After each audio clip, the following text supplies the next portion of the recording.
Hi, my name is Mason Locke, and this is my audience. Cute jacket. What kind of yellow is that? Oh,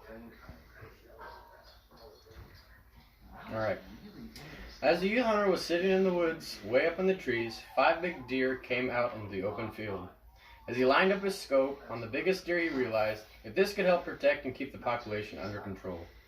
When the youth hunter takes the shot and dropped the deer in his tracks, he realized that one deer could feed his whole family through winter. Today, people rely on the grocery store to kill and clean the animals, and all we do is come in and buy it.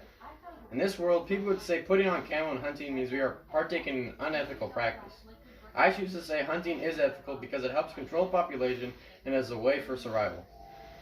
Look to the southern states. They have been dealing with animals that are more destructive and tear up everything. These creatures are called wild boar. These animals weren't always native to America. They were first brought here by the Spanish explorer Hernando de Soto in the 1500s. These creatures have reproduced rapidly. They prey on native wildlife, compete with native species for food, and spread diseases to other wildlife, livestock, and humans. There is enough for them to overpopulate some areas. Hunters have the rights by hunting and trapping them to get the population down. When they are trapped, they are shot and gave to the poor. The hunters care more about others than just themselves. We have to protect everyone and have to serve those who can't afford it. The only way to do this is by human intervention. Another species is white-tailed deer. In the 20th century, these animals were rare to see in the United States. To solve these laws, were passed the not hunt deer for a period of time help save the species.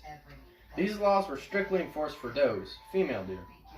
Every year they gave birth to twins, which usually takes 2 years to reproduce. This fast rate caused the carrying capacity to exceed. This means the ecosystem can't support the deer in some areas. The negatives of the population of a specific species can be positively affected by the regulated hunting zones and seasons. They are determined by the amount of animal species are present the previous year. If there is an increase of species, then you are allowed to take more of that species. If there is a decrease in population, then they will allow you to a certain amount for the season or even shut down. When some deer are shot, biologists take samples and take it for diseases and cures. Test it for diseases and cures. By this, they can test it to try and help prevent from happening in the wild and spreading to animals.